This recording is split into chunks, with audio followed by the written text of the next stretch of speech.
আসসালামু আলাইকুম। অবশেষে আজকে 6 মে 2025 থেকে কিন্তু এবছরের নার্সিং ভর্তি পরীক্ষার অ্যাডমিট কার্ড ডাউনলোড করা শুরু হয়েছে এবং আজকে থেকে শুরু করে ভর্তি পরীক্ষার পূর্ব সময় পর্যন্ত তোমরা কিন্তু অনলাইনে অ্যাডমিট কার্ড ডাউনলোড করতে পারবা। এই ভিডিওটিতে মূলত আমরা জানার চেষ্টা করব যে আমাদের অ্যাডমিট কার্ডে কি কি বেসিক বিষয়গুলো আমাদের খেয়াল রাখতে হবে এবং মোস্ট ইম্পর্টেন্টলি তোমাদের ভর্তি পরীক্ষায় যে ওএমআর শিটটা আসবে সেটা তোমরা অ্যাডমিট কার্ড দেখে কিভাবে পূরণ করবা এবং কি কি বিষয় তোমাদের মাথায় রাখতে হবে। দেখো, অ্যাডমিট কার্ডটা কিন্তু এবছর তোমাদের পুরো ইনস্ট্রাকশনগুলো সবকিছুই ইংরেজিতে দেওয়া হয়েছে এবং মুখ্য দুইটা বিষয় হচ্ছে যে এখানে তোমাদের একটা রোল নাম্বার আছে, একটা সিরিয়াল নাম্বার আছে। দুইটা নাম্বারই কিন্তু ইম্পর্টেন্ট। শুধুমাত্র রোল নাম্বার জানলেও চলবে না, শুধুমাত্র সিরিয়াল নাম্বার জানলেও চলবে না।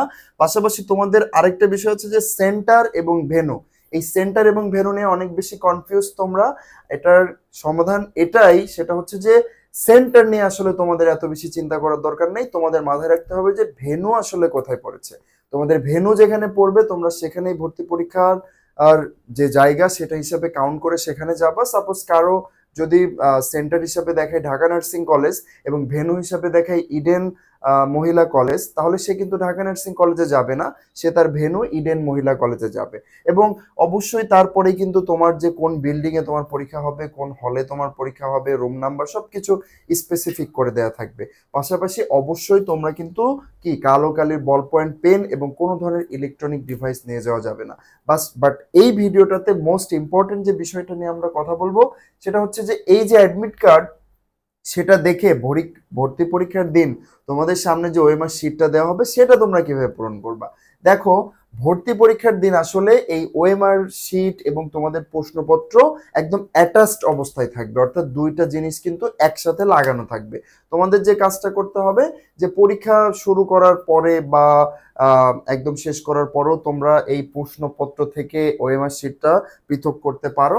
তবে মেইন কাজ যেটা খেয়াল করো, তোমাকে প্রশ্নপত্র হাতে পাওয়ার সাথে সাথে এই যে প্রশ্নপত্রের উপরে দেওয়া সেট কোড নাম্বার এবং তোমার ওএমআর শিটের উপরে দেওয়া সেট কোড নাম্বার, এই দুইটা একই আছে কিনা এইটা মিলিয়ে দেখতে হবে। কি বললাম দেখো, খেয়াল করো, ওএমআর শিটের উপরেও একটা সেট কোড নাম্বার দেওয়া আছে, আবার প্রশ্নপত্রের উপরেও একটা সেট কোড নাম্বার দেওয়া আছে। তুমি প্রথমেই মিলিয়ে দেখবা যে দুইটা সেট কোড নাম্বার সেম আছে কিনা, নইলে কিন্তু তোমার পরবর্তীতে যখন মেশিন রিড করতে যাবে সঠিক হিসাবটা কিন্তু আসবে না।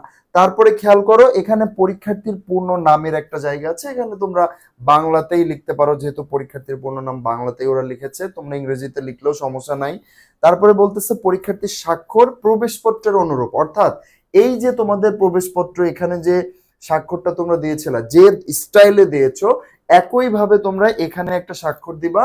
পাশাপাশি তোমাদের পরীক্ষার হলে কিন্তু একটা শিটও যাবে, যে শিটেও তোমাদের সিগনেচার করতে হবে, সেখানেও তোমরা এই অ্যাডমিট কার্ডের অনুরূপ সিগনেচার করবে। পাশাপাশি নিচে আছে পরিদর্শকের স্বাক্ষর, অর্থাৎ তোমার হলে যারা যে শিক্ষকগণ গার্ডে থাকবে তারা কিন্তু এই নিচের অংশটাতে কি সিগনেচার করবে। তারপরে দেখো, এখানে দুইটা অপশন আছে যেটা তোমাদের খুবই সতর্কতার সহিত পূরণ করতে হবে। একটা হচ্ছে তোমার রোল নাম্বার আর একটা হচ্ছে তোমার সিরিয়াল নাম্বার, যেটা তোমাদের অ্যাডমিট কার্ডের উপরেই সুন্দরভাবে দেওয়া আছে। রোল নাম্বারটা এখানে লিখে সেই ঘর পূরণ করবা। সিরিয়াল নাম্বারের ক্ষেত্রেও একই জিনিস, এর বাইরে আসলে খুব বেশি কিছু লাগবে না। তাহলে কি কি বললাম, তোমাদের রোল নাম্বার সিরিয়াল নাম্বার পূরণ করবা, নাম এবং সিগনেচার দিবা, আর সব থেকে বড় কথা হচ্ছে তোমাদের এই সেট কোড দুইটা যেন মিলানো থাকে, এটা একটু চেক করে নিবা। যদি দেখো যে সেট কোড এলোমেলো লাগছে তাহলে প্রয়োজনে প্রশ্নটা চেঞ্জ করে নিবা।